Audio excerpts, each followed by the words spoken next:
Hey everybody. How's Sunday morning?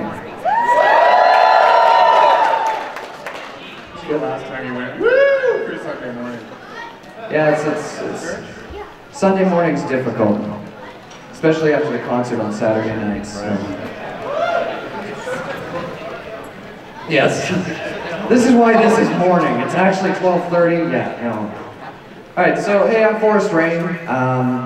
I'm a Brony musician, and I'm also a part of Elements of Harmony, along with my co-host here, Snowblitz. And we're both part of VOH, and we're just heading up the VA Tips and Tricks panel here, and yeah. So we'll start things off right away here, just by introducing. We can go down the line. Sure. You want to say? Okay. I'm Terry Klassen. I'm the voice director.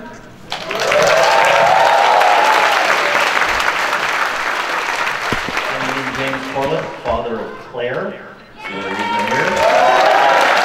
Oh, and I am a featured guest in the most popular episode ever made, Leap of Faith.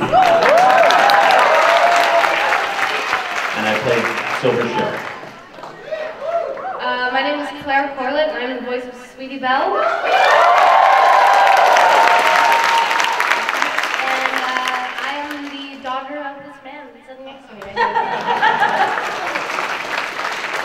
Hi, my name is Kazumi Evans. I am the singing voice of Rarity and Luna.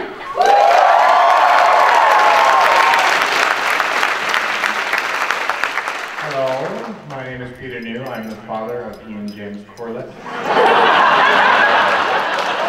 And it's the only reason I'm here. Kazumi wants me to say that I'm her boyfriend, so I guess we're announcing that relationship. So have fun with that, everybody. I also happen to play Big Macintosh.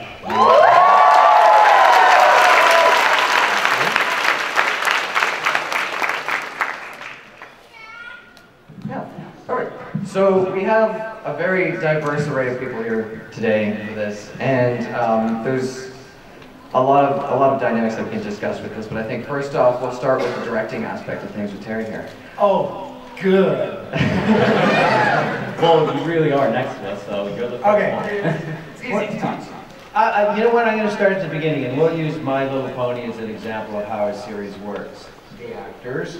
I don't deal with the singers because Kazumi, she won't even talk to me. No, I'm kidding.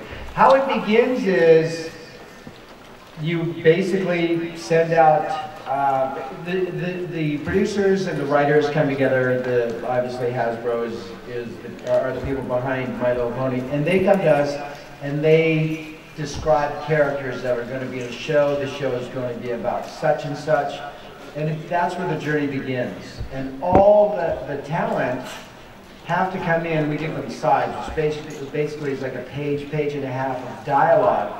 And they study those, they read the character description, and my job is when they come in, we organize for them to come in, they read for me and the client, and basically I direct them as best I can through what the client tells me they want for a character to get the job. And then we do short lists, like 4 or 5, maybe 6 actors get picked out of that batch. It goes back to the producers, the networks, and they choose, boy, that person really hit it on that, or we could do something a little different here. And basically then we have callbacks, so then we fine tune and find which person is going to get the job. And then, hopefully we have a good cast assembled. That's when we do a pilot episode, which we get 8 hours to record. And the actors can hear their audition, and basically they can hear, okay, this is what I can do with this character. They can explain all that. My job is to make sure that all goes smoothly, that whole process, and that's where the journey begins. Ian's a veteran of auditioning and winning auditions. Yes, some of them. But no, so explain, you're going to how you get the gig. Well, I'm passing it off to you. Thanks, Terry. An important key is bribing the director in any way you can. for Terry, it's gum. Gum, Yeah, likes gum. And we actually, Terry and I, this is sort of off topic, but we go way back. We've worked together for 20 years. at least. Yeah, at least. So he gives me every role I read for. No, it's not true. So that's actually, the reason I bring that up is because there's lots of actors looking for a very few roles, and you have to prepare really well. So just building on what Terry was talking about, you get this sheet of paper, and you look at it and you think, okay, who is this character? Hopefully, or ideally, there is a picture of the character, because that really informs what I think it should sound like. And you look at the various characteristics. Is he funny? Is he silly? Is he serious? Is he a villain? Does he have a limp? All those things can color how you do how you create the character. So you work on this really hard. You maybe do 2 or 3 different versions of it in your head when you're practicing at home, and then you go into a studio for the audition and you read your 1 or 2, and the director goes, "No, those are not even close." And then you have to think on your feet and go, "Oh man, I better come up with something new." But that's really important when you talk about it. A lot of actors will only practice a role one way. And that's a huge mistake in auditioning, because what Ian said about thinking on your feet, a director will say, "You know what, that's not even close. What else you got?" And you have to go into your voice bag of tricks and pull something out that is completely different. And there's another thing too, quite often, sorry. When you get your sides, it'll be like a character, it'll be like, what would be an actor that they would put on the page, just a name, Sean Connery-esque. Well, 92% of the people come in and they give you Sean Connery. And then somebody comes in and does something completely different, but there's a twinge of it in there, and they get the role. All the other actors go, "Well, how come he got it?" Because that person sounded different.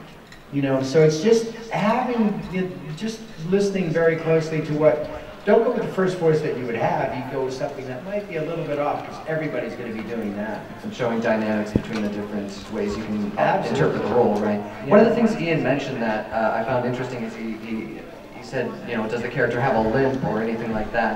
How much physicality actually plays into when you're doing the auditions? Or Kazumi's nodding over there. A lot. It depends. Like I don't know. For me, like being physical with the character, it really helps me get into it. And yeah, like you should see some of us. We look really silly. She moves a lot. I do move a lot, like just bouncing up and down. And a lot of times they're telling me, "Okay, Kazumi, you have to be on mic," because I'll be doing things like this as I'm trying to record my lines. Doing handstands. So yeah, it's whatever works. It's really great if you're wearing a starched cotton shirt too. Claire's a great example, and she can go to this too. Claire's started as a kid actor, and the first time that I started seeing her is basically, and Andrea Lidman is one of these adult actors that has moved on, and I think Claire's going in the same direction. Claire had a really cute little voice, and I think her dad helped her a lot too, but Claire gets it. When you tell her something, and animation is a lot of pop cultural references, she gets it. And that's a really important thing to be able to do. Her voice has changed in the last 2 years. And I don't know if you remember, I asked you a couple of sessions ago, because we had a role in this is Barbie, different company. But anyway, she had a role that she did about 2 years ago. It was a really cute little voice as a young girl. And her voice had changed. And she sent in another audition to say that she could still do it. She can do the older voices now and the younger voices. A lot of girls, growing up, can't make that transition, so that's a good sign.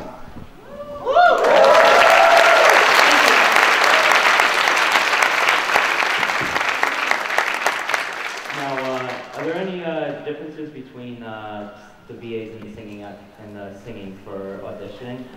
Like when Specifically for voice acting versus singing?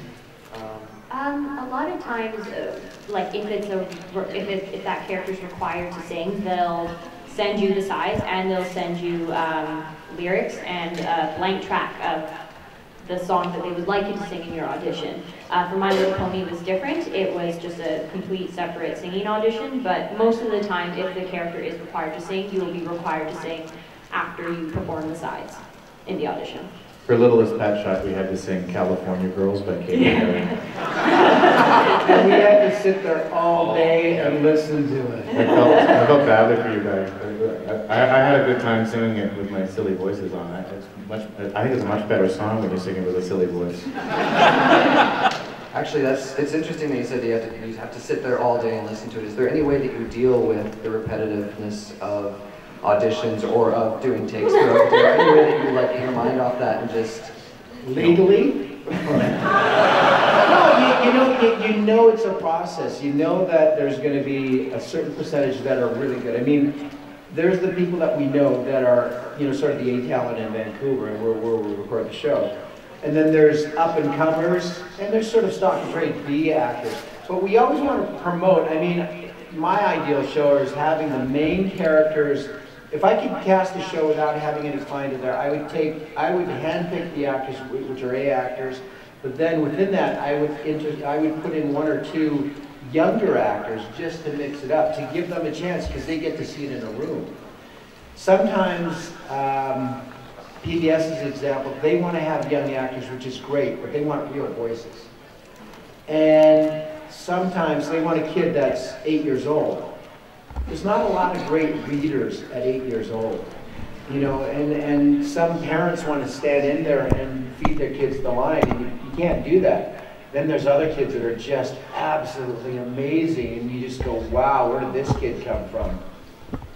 And so, it's a really interesting process. You have to go through it, though. And there's a lot of people that are just off the mark, and you don't do the American Idol thing where, boy, that really sucked, get out of here. You have to be nice, because, they want it as much as anybody else. I mean, I remember the first time I ever got an audition, or think about somebody coming in to read for My Little Pony or a Barbie movie or something like that. They've never done that, and that's a big deal to them. And so you have to give them, and you give them a fair shot. You hopefully, they're going to give you something that's going to surprise the heck out of you. What about how do you guys deal with fatigue as you're recording? Cookies. Coffee. Yeah. Tabitha brings cookies to every session. Yes. No So matter that you crash. So basically just caffeine, sugar, and just making everything. Well, and just water too. But And just pacing yourself too. Like if there's a lot of yelling, for example, like in a scene within the script, then you can choose to do it later in the session or do it right away, and or do it in pickups. How many of you guys tasted blood in your throat after a session? Never. Not blood in your throat, but Not yet. Not yet.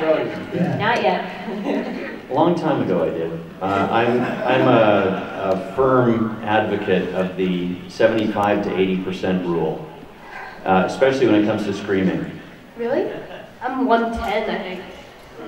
Well, yeah, you're a giver. I'm not. I like to scream. She is a natural screamer, but seriously, I've seen other actors who, to their credit, they want to do the best they can. So if it's screaming, they're just screaming. Scream, scream. You want some more? I'll scream.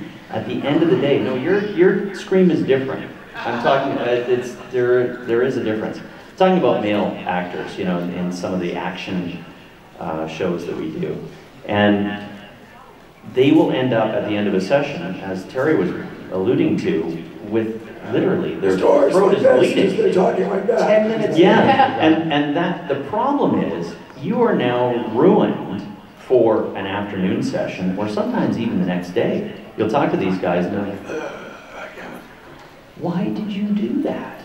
I mean, it's good to be pleasing, but you have to hold back, or else you're kind of ruining your own livelihood. So I'm not advocating being lazy, but you do have to kind of know what your limits are, and it's the same thing with singers, right? If you're just pushing, you can really do some damage. So it's there's a balance in there. Mm-hmm.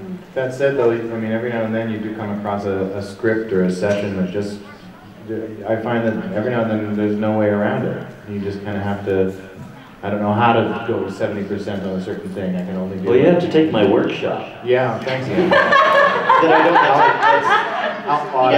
I'll audit it. I'll give you 70%. Sure. Yeah. There's smart screening too, and I think that's what Yeah. Ian's alluding to. I mean, you'll have guys that want to please, and they will give you say you're falling off a cliff, so I need 3 seconds of a scream, and they'll do it once, and then we'll be conferring in the room, so the actor thinks that they didn't do a good enough job, so they just start screaming again. You go, don't scream anymore! And then literally 10 minutes into the session, they're like, it's water.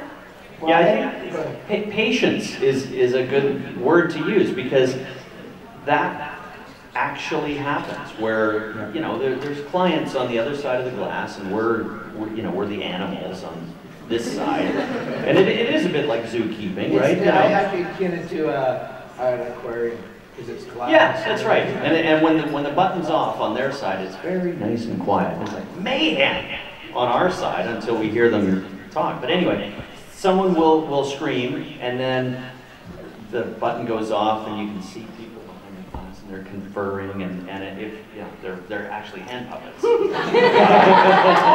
And an actor is going, oh no, they didn't like my scream, and they're redoing their scream and doing it again. And my 75% rule, you can quote me on this, is You're up to 75% now. well, it is 70. I know. That's the true number. It just keeps going up through the session. No, it's 75%. And the reason I do that is, especially when it's a scream, you give a good one, but you know, very likely, like with most lines, you might have to do it again, or 2 more times, or you didn't get the right length, right? You're falling 20 feet, and you did 30 feet, or it's a 6-foot fall and it's really 10 feet, you know, and the directors on the other side of the glass, they have a storyboard or a better idea of what that is. So if you give everything in that first scream, like Terry said, then you're done. And we'll you kind of also- have to hold a little bit back so you can keep going. We'll also say, and on your scream, as you're falling, you hit a tree. Right. You know. And how many branches? Yeah. Yeah, because they're looking at it and they go, It oh. makes a difference. Yeah. You know?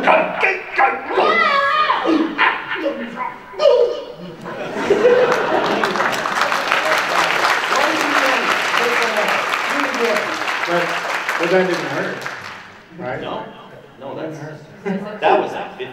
Now, That was a total 50% now, speaking for of you. screaming, I know Terry and Ian, you both worked on Dragon Ball Z. Yeah. Yeah, you can blame us. Now, is there a difference between Dragon Ball Z and then the stuff that you worked on? Those are scream fest. Like, Those allude to what Ian was saying, is you cannot start off a session screaming, because you're, like I say, you're tasting blood within the first 5 minutes. like I always wondered when I was little, like it's always like 30 minutes of screaming. Like, how are they doing this? It's just like, Good question. on the next episode, ah! On the next episode, ah! It's like, it goes back to that 75% thing, right? Wait. Here's a new episode. So yeah, it depends on the show. Action shows have tons of screaming, and then there's also some characters, and I don't do these, but I mean, these are characters that are huge, massive characters. I mean, they get posted, they'll add effects onto it later. But there's guys talking in monster voices all day long, and that just kills them. Well, and Dragon Ball was a unique. That was really one of the first Japanese reversion hits. You know, there was a few things floating around at that time, but Terry and I kind of specialized in, at that time, we were writing together and producing stuff. So that project came to us, and we had to take a Japanese, this really isn't about voice acting, but are you interested? Yeah. We would take a kind of a fractured English translation of what the Japanese original script was. And we would sit down and read these things and look at each other and go, what? You have to make it float bill. You had to make it sound like what would you say in America, what would you say in the United States? Because a lot of Japanese animation has to do with different heavens and different levels of spirituality. And Americans, you can't say the word "die" to on television because it's bad for kids. So it was basically Death doesn't exist. Yeah. There's two words you can never say in a cartoon: is "shut up" and "stupid." Well, I noticed that from a difference between I noticed between the difference between the sub and the dub. Like I watched both of them, and I noticed that different lines. Like one for dub, it's basically clean. For sub, it's basically mostly curse words and gore. Oh yeah, that was it was huge. Which I can understand why you guys can't hear that stuff. There's interesting differences between the two countries, right? Like Japanese are just much more open to that stuff, but so much more closed off with other things. Absolutely. Yeah. Americans don't like death. They don't like any. It's true. They don't like. And probably Canada too. It's when somebody dies, you put the body. I'm not a fan of death. Yeah, it's death. Who is a fan of death? Oh! A bunch of Norwegian death metal heads or something.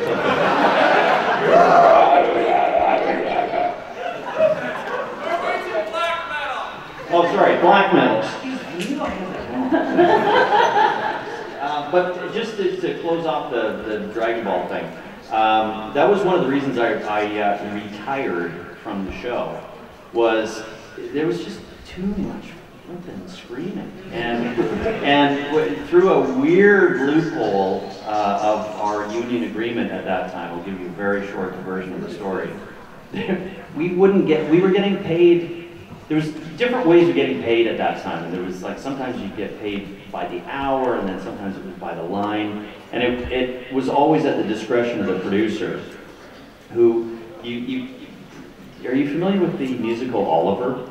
Yeah. The producer's nickname was Fagin. So it was like he was walking around with coins, going, God. So at his discretion, it would change all the time. And there was a point where those screams were defined as vocalizations that we wouldn't get paid for. So if we were getting paid by the line, it's like, you got 5 lines of screaming. Oh, I'm sorry, those are vocalizations, so you're not going to get paid for those. So my attitude was, then use the Japanese stuff. I'm not going to scream if I'm not getting paid. Not to be, it wasn't very much money. So anyway, I just kind of went, sorry. But the show lived on. I did. Do you guys want to hear what a typical My Little Pony recording session sounds? Or I'm not going to do it.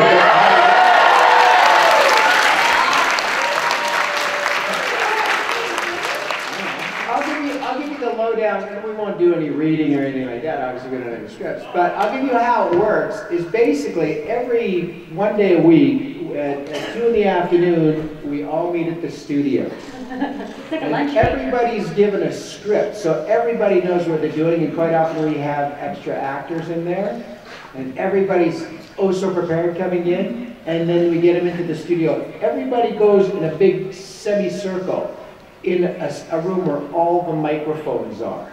So they all get assigned a microphone, and they all are happy, shiny faces, right? And then Especially Kazumi, yeah, and then she starts singing, we have to tape her and stuff. Anyway. That's it. I'm closest to the glass. Yeah, we put... He needs to watch me all the time. I'm behind a pillar. Yeah.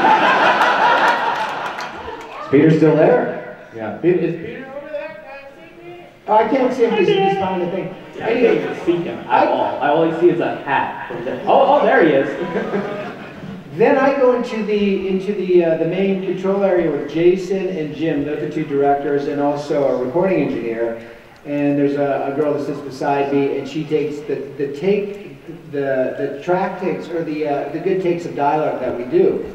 And basically we start off by, I will say, okay, everybody ready to go? No, I mean, yeah. Blah, blah, blah, blah. Woo. Okay, you guys ready? Yeah. Hey, we're gonna get a coffee. So then we slate the show. What that means is we say that we're recording at such studio. This is My Little Pony episode 516. They give the date, and away I go. I say, okay, we're going to do the first thing. Let's do let's go 1 and forward. So then these guys, they just follow along, and it's like a radio play at that point. And so yeah, they just follow off each other, and we like to work on ensembles, which is out east in Toronto and Montreal, a lot of times they do one voice at a time. Features like Disney and Pixar, when they do the big features, they do one person at a time. But in sort of, you know, Saturday morning animation works really well. Because if they're all, let's say there's a hurricane going on in the background, they're all yelling at the same level. And that's my job, to monitor all of that, to make sure, yeah, we're getting the right action there. No, the pacing is really, really slow. And I'll often tell these guys, come on, you guys, gotta pick up the pace, let's get the energy going. And you guys can take it from there. With the ensemble, the way that you record an ensemble, how does that work with Tara's lines? That's a really good question. She's done separately. She's done in LA. Someone reads, if, let's say, Tabitha is in a scene just talking to Twilight Sparkle and Rarity, then maybe Andrea Lupin, if she's just in the room, she'll just read while sitting down, read Tara's lines so that it's easier for them to follow. So she's like a stand-in, basically. Yeah. And she makes sure she doesn't do it very well. Because then Tara would get mad because Andrew would replace her. So basically you guys get the Yeah, never. Tara gets hers and then she sends it to you. Yeah. You bring up a really good, I'll tell you a real quick story there about Martha Speaks. We did Martha Speaks for PBS, and there was a woman that was doing sort of a celebrity, I won't say who, was doing it in LA. And so we had Tabitha St. Germain, you know who she is, yeah? She would do the voice of Martha, just dummy in the lines. And she did it, she really tried, well, she kind of tried it, she probably did the 75%, but she sounded really, really good. And then we go down to LA and record the other actress, and the actresses always go, oh, tell me what that other person did. And so we'd play it back, and she'd just repeat that. And so we had a little bit of a powwow after that, and Tabitha became Martha from doing that. And it was, you know, it just shows you really got to give what you got to a show. But anyway, talk about what you guys do on the other side of the glass during the recording. Well, all of our lines are numbered. So when Terry says 1 and forward, whoever has line 1 says the first line. They start. That's right. Yeah. And then whoever has line 2 says line 2. It basically just goes like that. I mean, I don't really know what goes, there's not much else to it. No. If you've ever seen or had the opportunity to see a script, the format is it's on a 8.5 by 11 sheet of paper, and you will have a wide portion which is called the action. So you'll see the setting, you know, exterior. Apple Farm. Apple Farm. Then a description of the action. So and so is moving here, and the sun is shining, and Kicking trees. that kind of stuff. And then the next part, this numbered thing that Peter was just mentioning, you'll see the character's name, Silver Show, and a number, and then in a sort of a shorter or a smaller box, the dialogue for that character is there. So you've got action, dialogue, action, dialogue. So that's how it reads to us, so that we can see, oh, okay, what's going on, and you look at what's happening in the scene so that you can say it properly, and then you wait for your line. We record every line twice, just for safety, so that in case, well, there was a mouth sound on that, or somebody banged into the mic, or so we record everything twice, but we also go back to make sure that we have really clean takes, so that when they edit it together, and that's Jason and Jim's job, they oversee that, you have a really, you know, the show flows really well. Really clean dialogue editing. Absolutely, yeah. And animation too, pacing has gone up in the last, I'd say the last 15 years. And so that's my job, part of my job is to monitor how fast that goes. The other thing is, this is an interesting thing too, because we do it in Vancouver, we sort of all check ourselves on, we have to get rid of our Canadian accents. Yeah. What Canadian accent? Sorry. Does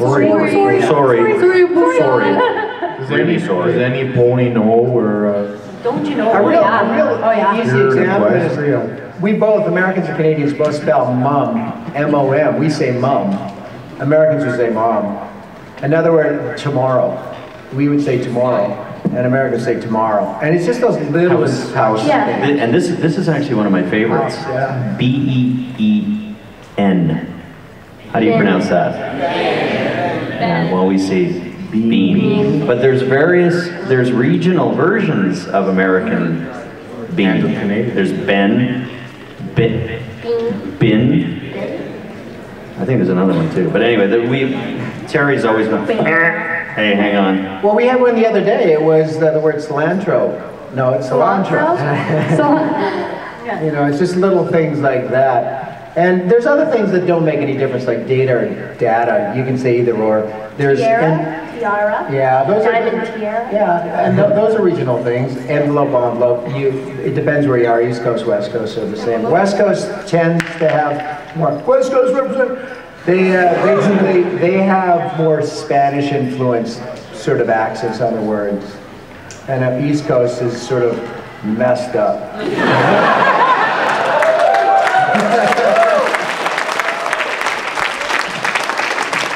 I'm offended. No, I think it's good. I think it's funny. I love Blitz is very New York. Yeah, New York and Boston. I mean, two different accents, and they're both great. All right, so we are going to start opening things up for audience questions and stuff too. We'll get the lovely Decibel to sort of stand down there. If you guys can start forming a line down that yellow line on that side if you have questions. First off though, because I'm going to wait for half the line to sit down after I ask this, but one of the most common questions we get is, how does one that's interested in voice acting break into voice acting? I think, to be really honest, you have to be in a city where it takes place. You have to be in New York, LA. If you're Canadian, you have to be in Vancouver, Toronto, or Montreal. I hate to say it, that's really, really, really, really important.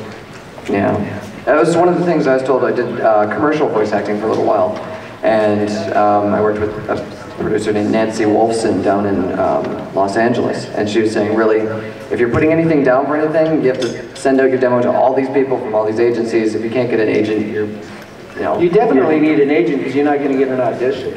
And you need to be close to one of those metropolitan centers. Absolutely. Yeah. Right. Hi. Hello. My question is for Claire and Peter. When I'm at home and trying to perfect my voice, figuring out my ranges, like my high range or my low range,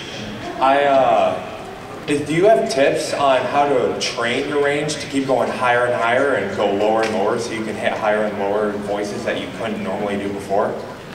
I would do scales if that's important to you. I'd take some singing lessons. Yeah, Claire, how do you get your voice so high? I talk to my dog in a really high-pitched voice, and I'm like, and I always do that, and it's probably the most annoying thing for you and the rest of the family to hear. But that's usually when I use my high voice at home, or if I'm mad at something, I'm just like, no, you stupid toilet! What are you doing? I don't know. So Why are you angry with your toilet? Sometimes it says bad words at me. I don't know. This is an interesting thing too, because you all live in a voiceover family with... What? What are they? Something's happening over there. But you all live in a voiceover family, so you and your brother and your dad all work in voice acting. Yes. Yes, What's that like around the Phillips house? retired because his voice changed. Yeah. And he was one of those kids who could read really well when he was a little kid, and he was a good actor. He didn't love acting though. Claire loves acting. You have to love it. Yeah, and even with guys like, are you familiar with Andrew Francis? Shining Yeah, armor. whatever. He's okay. We've known him since he was a little kid, and there's a few of these guys, like, I don't think he's anything to do with, doesn't do a lot of animation. Do you know Mark Hildreth? He's on a big sci-fi show right now on ABC. Yeah, he moved to LA.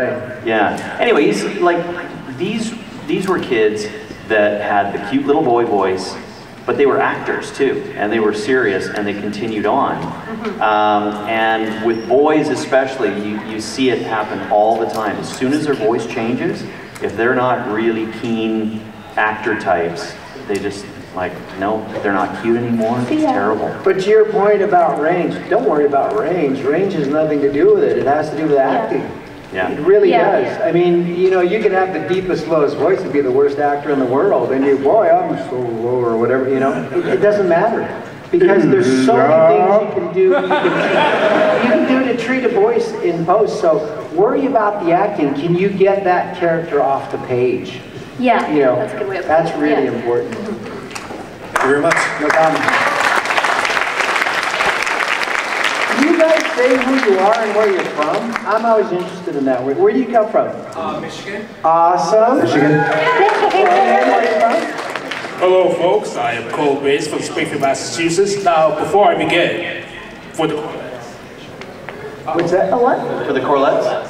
Oh, you have something. Oh, Thank you. yeah, coming up. awesome. Wow, thank you. Thank you. Now, I have a question for both of you. Who will win in the fight? Goku or Sweetie Belle? No. Let's take a vote. Let's take a vote, okay? You say your character name, and then they'll scream, and then... Goku! Well,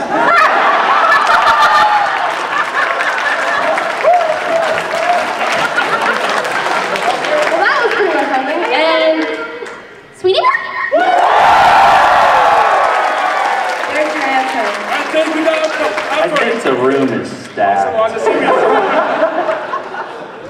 I bribed him at the end. Fiction too, his name. Goku! He was really trying. Cricket. Also, Mr. Corlett, on a more serious note, have you ever met San Simel, your successor for the voice of Goku? I have not met any of those guys. Really? No, well, the Ocean Group successors, I have. Sorry, that's right. I'm not thinking. Peter Kalamis was one of them, right? Did Kirby? Yeah, I don't think he did Goku though. No, he did Vegeta. Yeah, but the guys that followed me, I know Peter did one. Anyway, I can't remember. But those guys I've met, but the once it went to Texas, no idea. Yeah, I was Never met them. after that. Yeah. Cool. Thank you. Thank you for the art too. It's really good. What is that? Where are you from? I am Derek Cassidy from Anchorage, Alaska. Woo! Wow. And my question is, what is the best way to come up with a voice demo for a proper voice demo in session and send to a producer? Well, Dad, maybe you should explain how you did mine, because I don't really know. I just did it. Well, you go downstairs into your home studio that your dad set up, and you get your dad to give you a bunch of copy to read, and then you get your dad to cut it all together, and then you get your dad to direct you, and then you get your dad to give you a drink of water. And then you get your dad to give it to all the people that he works with. I mean, no, that's not a real answer to your question. I was just being funny, you know that. It wasn't funny. But that's what you have to do. You have to somehow get your hands on copy, which would be, if it's animation, you need to find some animation scripts or sides, the portions of scripts. And then get into the best recording facility that you can. And for some people it's at home. We've got a home studio, but for most people that would mean going to a studio and hopefully finding a producer, someone that will guide you through what you're reading and be able to cut it into a good, quick demo. That's another thing. Someone that knows the business? Quick, short, quick, short, quick, short. There's a lot of people that make demos right now, and they overproduce them. They put way too many sound effects, they put too many, and they sound really good in short bursts. You should sound really good in short bursts, but with your voice. Yeah, no effects. I know when you've got your own gear, sometimes it's really, you know, it's like your first day with iMovie. Ooh, I'm gonna use all those spins and it's like you make the worst looking stuff. It's bad. Keep it simple. Yeah, we want your acting. When I listen to a demo, I want to hear the acting, because when I hear it's overproduced, I mean it's basically Star Wars quality. And you go like, big explosion. What does this guy sound like? I mean, that makes Tom Cruise. I can't hear him over the explosion. The best advice I ever got for producing a voice demo is the demo has to answer one question and one question only, which is, can you voice act? Yeah. Right? Yeah. There was a good question that was just shouted out actually, which was how short is short? What's the ideal length of a demo? 3 minutes. I wouldn't listen. Tops. Yeah. I get a minute. Well, you can do it too. I listen 30 seconds, and if it doesn't interest me, it's gone. You have to get somebody's interest right off. Which is you only have one chance to make a good first impression, and it's really true. Thank you. Cool. Thank you. Thanks for coming from Alaska.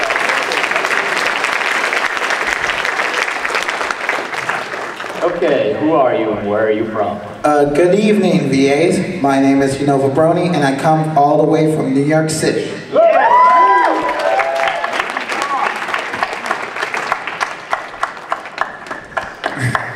We love New York. All right. Currently, my question is a two-parter, unless you answer the first question in the way I wouldn't expect. So here's the first question. In your opinion and/or diagnostics you've seen, what's the current male-to-female ratio in the voice acting industry? Way more.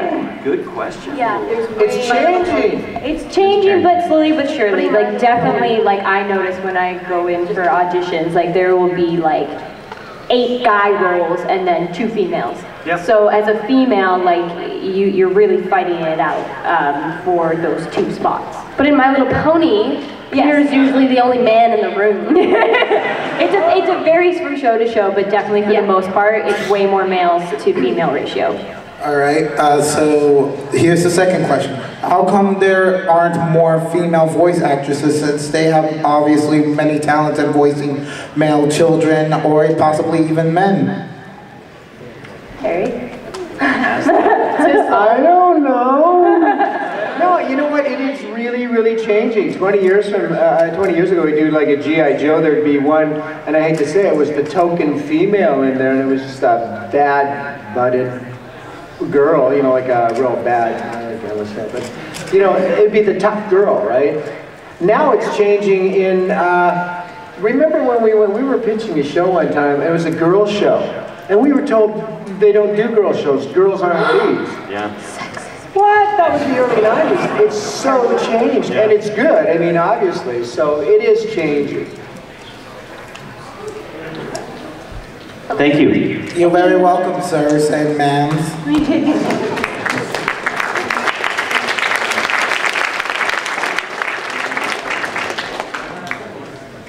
My name is Eric Lavelle. I come from Edgewater, Maryland, and I was curious, like, is it better to have a wider range of voices that have already been done but your own interpretation? Or is it better to just go on the fly when you're doing a new character? Is it better to compare to one that you've already done before, or like to do the character the way that you view them, or the way you think other people will view them? Are you talking about original voices as opposed to established cartoon voices, like doing in a demo? Yes. Yeah, and a demo would be the best voices that you can do that would be original. Yeah. Sometimes people have really interesting and like eclectic voices, and sometimes people just want to hear that because like you have that little bit of rasp in it, and it sets you apart from other people. So I think that's what people look for. Yeah, and a lot of people, they can do really great imitations of famous cartoons, like whether it's Daffy Duck or Bugs Bunny. But then when they are taken off script suddenly, like they can't act, they can't. You know, like if they're on script, like an established episode of, say, like Looney Tunes, they can act it really well, but then once they're off script, they can't. It's like voice acting is about creating original voices and being able to create your own character. Yeah. Yeah. Think about how often you've heard Daffy Duck on My Little Pony. We're never asked to imitate. We're rarely asked to do any kind of imitation. Sometimes to reference when we're creating a character, but never to imitate. So we're saying be a bonbon. Different voice every time.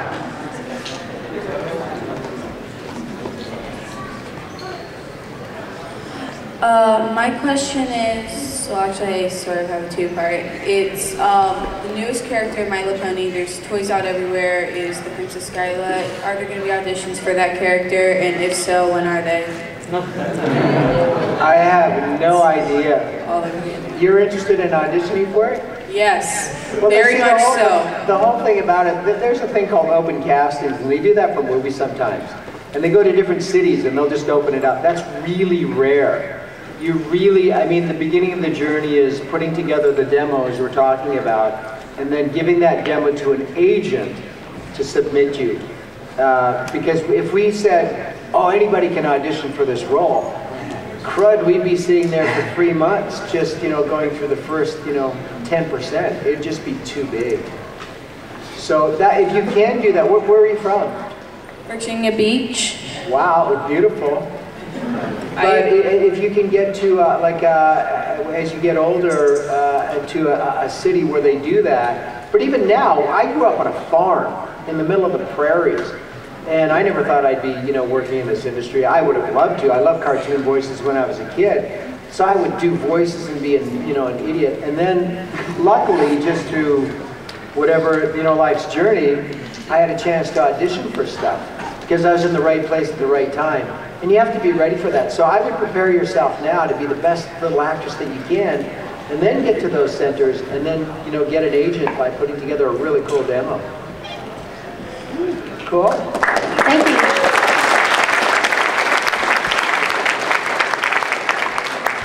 Hello, I am Christopher from Illinois. It's a very boring place. And I have two questions for the impeccable Ian. The first question, how many times during your role as Goku in Dragon Ball Z have you yelled, say, Vegeta? I don't know. And the second question is, you probably get this a lot. Why did Namek take so long to blow up? I don't write them. I don't know. That's a terrible answer, but Good enough. Great question. I don't know. yeah, I know. I feel like a dummy. That's a great question. Can we move on? Maybe I should act like I know and say, oh, I can't tell you. Then I sound smarter than I am. Hi. I wanted to know what kind of routines and stuff you guys do before you actually start acting. Cookies. You mean like warm-ups? Yeah, like warm-ups. What kind of warm-ups do you do? Cookies. Water. Is that a warm-up? Water? It's cold water? Warm water? Not Ice cold water? Reading through a bunch of lines in the script in character voice, that usually gets me warmed up both mentally and physically. Yeah, I like to, if I have a heavy script, often with Littlest Pet Shop, I have a heavy script where I think the character talks reasonably quickly, and so I'll do some tongue twisters in the car and stuff like that. Pack of pickled peppers. I want to make sure that my voice is warm by the time I arrive at the studio too. So I mean that largely is just making sure I've spoken out loud for at least a half an hour before I arrive, so that I don't. Do you have anything to show up like that? Do you have anything that you do like as a like a particular one? An actual exercise? An actual exercise. I know some actual exercises. I think if I felt like I wasn't quite there, I would do some particular things. But there's tons of tons of stuff you can look on. And it's really what red works leather, for you, yellow your leather, voice. red leather, yellow leather, red leather, yellow leather, red leather, yellow leather. Oh yeah. And don't drink milk. Yeah. Yeah. Like the guy behind us at breakfast this morning. Oh, it was terrible. It was horrible. Short story. He's behind me, and he starts coughing. And No, and he's like, what is he doing over there? Claire's Why is he looking at me dragging? going, you know, don't do it, Dad, because I'm about to He's turn about around to- and go, what in the world? And then, And I hear him ordering, can I have some skim milk and 2%? You wanted like 3 glasses of milk. no wonder you're horking up everything. So that's the reason you don't drink milk before a session. Oh, and Andrea Libman was like about 20 feet that way, and she heard the guy, and she saw my eyes open, and she was over there giggling. Because she picked up on it too. So anyway, the milk's not good for sessions. Yeah. No. Unfortunately, we only got like 4 minutes left, so trying to shotgun through as many questions as we can. All right, speed round. Speed round. Speed round, go. Hi there, my name is Adam. I'm from Albuquerque, New Mexico, with the intention of moving to Vancouver to further my voice acting career.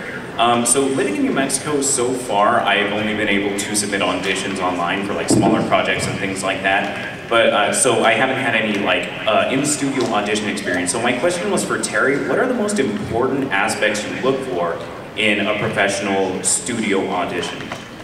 Just diversity. It's within the 2-3 minutes that you do it is what's your range. I mean, you know, there's different actors that do different things usually. There's comedic actors that are really good at that. The A-list can do a whole range of things. What I'm looking for is diversity in character. You give me 10 seconds of, you know, a straight read. You give me, you know, 10 seconds of, you know, the nuttiest character you can think of. It's all that range is kind of shotgunning that to give me a collage of your voice. And it's got to be diverse. Diverse as you can, I'm being redundant. It's just being diverse as you can. A lot of people think they have to be theatrical and read and be very clear. Nah, it's got to be, you got to be good. You really have to lift that character off the page. And perk my ears. I mean, you know, when you hear something interesting, you turn your head. Does that help at all? There you go.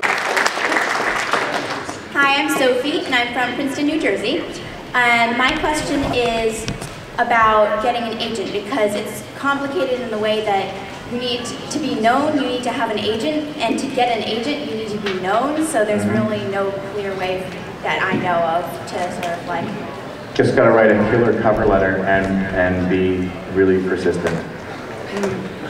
Yeah, if you get one rejection, wait until you get 50. Yep. Then you push it really. Keep at it. Don't be hurt by rejection. Also know the agent that you want too. Research agents ahead of time and know them so that when you write your cover letter you can say, listen, you're the one, I've chosen you. Yeah. So it's not just this blanket, hey, I want to be a voice actor and you're an agent. Yeah. Yeah. Please help. Yeah, make sure you don't photocopy it crooked. You're really special. Yeah, so are you. Yeah, and once you get the audition, be prepared when you go in there, because they want you to be good. They want you to knock their socks off. Yeah, they right? want the best. Yeah, so if you go in there and once you get it, yes, you're prepared and you're ready to bring it, for sure. Thank you. No problem. Good luck. All right, we got 1 minute left, so last question. Okay, okay, so what's your favorite line you've ever said while voice acting?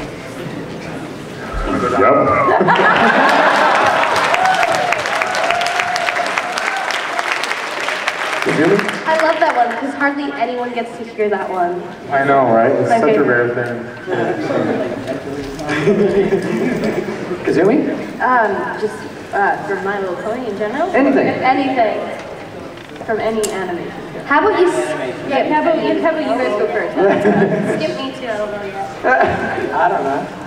I got 2 from 2 different shows. Johnny Test. I like one word lines. And the other one is, oh, it's 2 words. Oh, boy!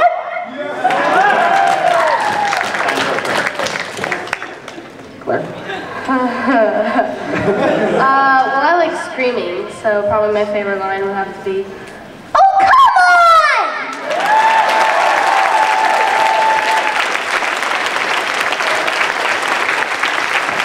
You think you can beat that, Kazumi? Well, I didn't get to say it on the show, but it's like, oh, darling, you're so fabulous. Not as cool as the other one. All right, well, thank you guys so much for coming on this panel today. It's been an absolute pleasure to talk with you all.